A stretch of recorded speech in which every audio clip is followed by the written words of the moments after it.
দলের অন্তরে বিভেদ লাগানোর চেষ্টা করছেন প্রাক্তন সাংসদ। গতকালই ব্যারাকপুর পৌরসভার পৌরপ্রধান উত্তম দাস ডিজিটাল অ্যারেস্টের শিকার হন। এর বিরুদ্ধে তিনি সাংবাদিক বৈঠক করেন এবং স্থানীয় থানায় অভিযোগ দায়ের করেন। এরপরই ব্যারাকপুর লোকসভা কেন্দ্রের প্রাক্তন সাংসদ অর্জুন সিং তিনি সাংবাদিকদের জানান, ব্যারাকপুর পৌরসভায় পাকিস্তানি কাউন্সিলর রয়েছে এবং তারাই পৌরপ্রধানের তথ্য চুরি করেছে। এরপরই আজ ফের একটি সাংবাদিক বৈঠক করা হয় ব্যারাকপুর পৌরসভায়। সেখানে পৌরপ্রধান উত্তম দাস বলেন, ব্যারাকপুরের প্রাক্তন সাংসদ বিরোধীদের মতোই কথা বলছেন, কারণ বিরোধীরা চায় কিভাবে ভেদাভেদ আনবে। আমাদের ব্যারাকপুর পৌরসভা বা ব্যারাকপুর অঞ্চলে জাতিগত বা ধর্মীয়গত কোনো ভেদাভেদ নেই, আর এই ঘটনার সাথে কাউন্সিলরদের কোনো যোগাযোগ নেই। এই ঘটনা প্রশাসন তদন্ত করছে। অন্যদিকে ব্যারাকপুর পৌরসভার পৌরপিতা নওশাদ আলম তিনি জানিয়েছেন, 2024 সালে লোকসভা নির্বাচনে সবচেয়ে বেশি ভোটে আমার ওয়ার্ডেই হার হয়েছিল অর্জুন সিং এর, তাই তিনি ভুলভাল বকছেন। উনি একজন তেজপাতা নেতা। আমি আগেও বলেছিলাম, আপনাদের মনে হবে কি, ব্যারাকপুর বিধানসভার মধ্যে ব্যারাকপুর পৌরসভাতে 3টে ওয়ার্ড আছে যেখানে 400-র উপরে পাকিস্তানি বসবাস করে। বাংলাদেশি রোহিঙ্গা তো ছেড়ে দিন, 400-র উপরে পাকিস্তানি। উত্তম দাস টেরোরিস্ট আছে এটা কেউ মানবে না, আর টেরোরিস্ট সঙ্গে সম্পর্ক আছে এটা কেউ মানবে না। কিন্তু উত্তম দাসের ডকুমেন্ট কোথায় থেকে বেরোলো? উত্তম দাস তো ডকুমেন্ট নিয়ে কোনো পাকেটে ঘুরে বেড়াবে না। ওর ডকুমেন্ট পৌরসভা থেকে বেরিয়েছে। পৌরসভা থেকে কে বের করলো? তৃণমূলের কাউন্সিলর, যার বরাবরই ওর উপরে মানে হয়েছে, ব্লেম হয়েছে কি পাকিস্তানিদের ও রেসিডেন্সিয়াল সার্টিফিকেট ইউজ করেছিল, তার জন্য আইবি ইনকোয়ারি হয়েছিল। ওই নওশাদ রাজা, ওর যে তথ্যগুলো, ওর যে ডকুমেন্টগুলো পৌরসভা থেকে লিক হয়েছে, মানে সাপ্লাই হয়েছে।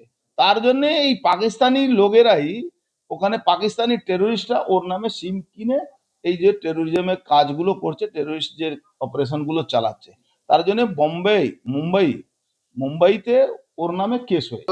যে কালকে আমাদের প্রাক্তন সাংসদ, ব্যারাকপুর প্রাক্তন সাংসদ অর্জুন সিং মহাশয় যে কথাগুলি বললেন, সে কথাগুলি বিরোধী নেতার মতনই বলেছে। বিরোধীরা চায় যেটা হচ্ছে কতটা ডিভাইডেশন করা যায়, পার্টির মধ্যে কতটা ভাগ করে নেওয়া যায়, সেই ডিভাইডেশনটা করেছে। যে উত্তম খুব ভালো ছেলে, ওখানে ওর কাউন্সিলররাই এর তথ্য নিয়ে তাদেরকে দেওয়া হয়েছে, কিন্তু সেটা তথ্য নেওয়া না, এটা আমি পুলিশকে ইন্সপেকশন করতে দিয়েছি। যথারীতি পুলিশ এখনো অব্দি যতটুকু খবর, যেটা ওদেরকে খোঁজ করা হচ্ছে, যে নাম্বারগুলো দেওয়া হয়েছে সে নাম্বারে ট্রেস করে দেওয়া যায়।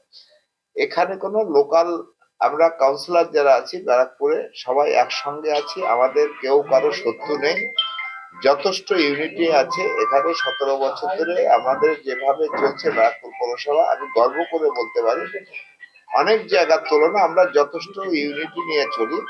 সেই জন্য উনি বিরোধী দলের নেতা যে আমাদের যে ডিভাইডেশন করতে চাইছে, আর এটাকে আরো চাইছে একজনের সাথে আরেকজনের যে একটা অশান্তি বাতাবরণ তৈরি করা, সে আমাদের সেই বাতাবরণের কোনো ম্যাটার নেই, যে কারণে উনি বিরোধী কথা বলেছে। সেই কারণে উনি আমাদের ভাটপাড়ার একটা তেজপাতা নেতা বর্তমানে হয়েছেন, আর ওনার কাছে এখন কোনো কাজ নেই। এখনো এটা প্রমাণ হয়নি যে অ্যাকচুয়াল কি ওটা লালবাজার কি সবুজ বাজার, কিন্তু ওনার কাছে ইনফরমেশন চলে গেছে কিভাবে কি হয়েছে না হয়েছে, কি করেছে না করেছে। তার মানে একটা বুঝে নিতে হবে ওনার নেটওয়ার্কটা কতটা লম্বা। এই নেটওয়ার্কটা উনি চালিয়ে ব্যারাকপুর লোকসভায় হেরেছে, এই নেটওয়ার্ক চালিয়ে আগামী বিধানসভা যে আছে ওনারা হারবেন। এটা নিয়ে ভাবছেন কি উত্তম দার নামের সাথে নওশাদ আলমকে যদি ভাগাভাগি করে একটা ভোটের রাজনীতিটাকে ভাগাভাগি করা যায়। কেন উনি জানেন 2024 সালে যখন উনি দাঁড়ান লোকসভা নির্বাচনে, সবচেয়ে বেশি ভোটে কিন্তু আমার ওয়ার্ডেই হেরেছে, 5160। এটা এখনো ঘুমের চোটে ওনার মাথায় পড়ে আছে। এই ঘুমের চোটে মাথায় যে ঢুকে আছে বের করতে পারছেন না। এখন কি করবেন? এখন হিন্দু মুসলিম আর জায়গা পাননি। St. Augustine's Day School, Barrackpur.